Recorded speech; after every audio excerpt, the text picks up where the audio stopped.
तुम्हारा यहाँ क्या काम है? ज्यादा वक्त नहीं लूंगा तुम्हारा। काम के सिलसिले में आया हूं।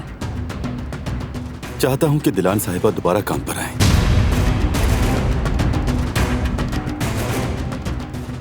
छोड़ने का फैसला भी इन्हीं का था, लेकिन चाहता हूं कि ये दोबारा वापस आ जाए। बहुत शुक्रिया, लेकिन मेरा फैसला वही है। मैं वापस नहीं आऊंगी। अब हमारा बेबी आने वाला है।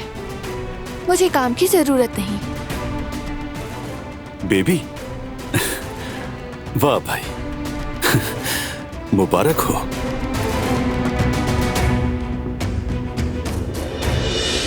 यानी एक और काराबे मैदान में आ रहा है।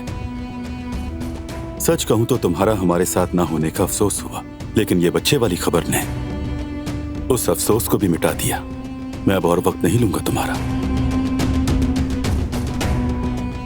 आप लोग वैसे भी काफी परेशान होंगे, इसलिए रुकना मुनासिब नहीं है।